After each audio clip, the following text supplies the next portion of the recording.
Bismillahirrahmanirrahim. Assalamualaikum warahmatullahi wabarakatuh. Alhamdulillahirabbil alamin wa bihi nasta'inu ala umuri dunya waddin.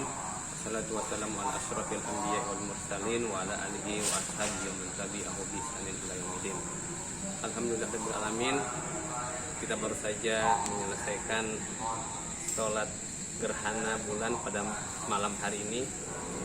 Satu hal yang paling penting dari peristiwa gerhana bulan pada malam hari ini, bahwa Allah Subhanahu wa taala tidaklah menampakkan sesuatu, memperlihatkan sesuatu peristiwa kecuali di situ ada sebuah makna yang ingin disampaikan kepada hamba-hambanya.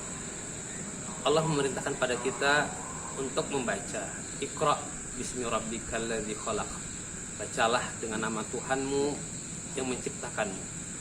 Pada malam hari ini Allah menampakkan pada kita kekuasaannya lewat peristiwa gerhana bulan.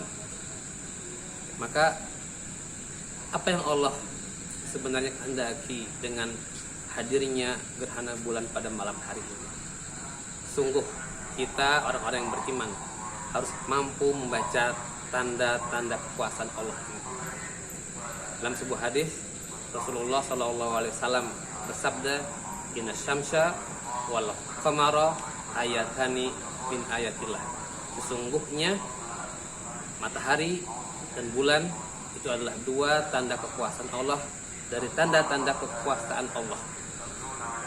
Maka sudah semestinya lah kita harus mampu membaca tanda-tanda itu, agar fenomena yang terjadi ini tidak hanya berlalu begitu saja tanpa mampu kita ambil hikmahnya, tanpa kita mampu mengambil pelajarannya.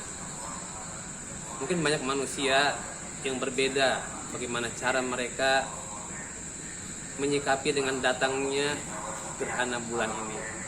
Ada sebagian manusia yang mungkin mengambil video, foto, mendokumentasikan peristiwa yang sangat jarang ini, kemudian berlalu begitu saja. Tentunya ini adalah sesuatu yang sangat disayangkan, karena tidaklah Allah menjadikan sesuatu peristiwa kecuali di situ pasti ada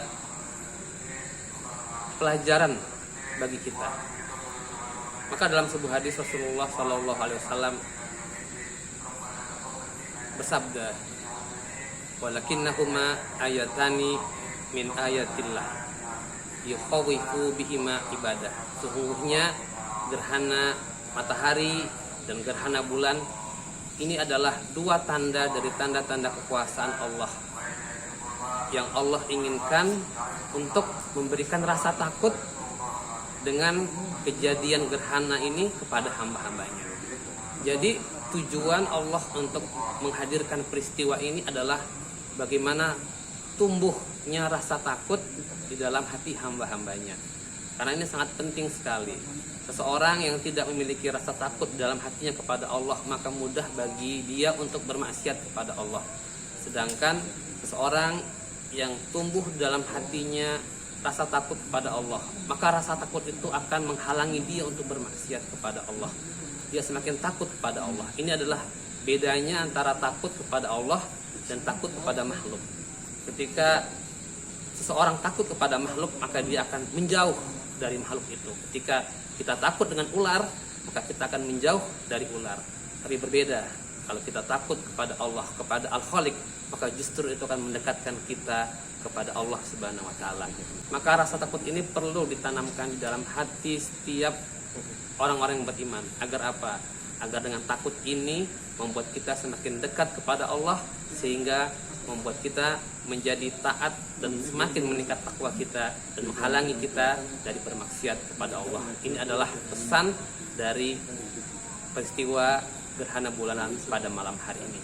Semoga kita orang-orang beriman, orang-orang yang Allah pilihkan sebagai hamba-hambanya yang mampu mengambil pelajaran, mengambil hikmah dari terjadinya peristiwa ini, dan bukan hanya sekedar orang-orang yang mendokumentasikan, yang selfie dengan peristiwa ini tanpa mampu membaca pesan dari Allah Subhanahu wa taala. Jadilah orang-orang yang mampu membaca tanda, karena di balik tanda itu ada pesan yang Allah ingin sampaikan kepada kita. Semoga kita menjadi hamba-hamba Allah yang Allah tanamkan rasa takut dalam hati kita, yang dengan rasa takut itu akan menghalangi kita bermaksiat kepada Allah, dan dengan rasa takut itu akan mendekatkan kita pada Allah Subhanahu wa taala. Assalamualaikum warahmatullahi wabarakatuh.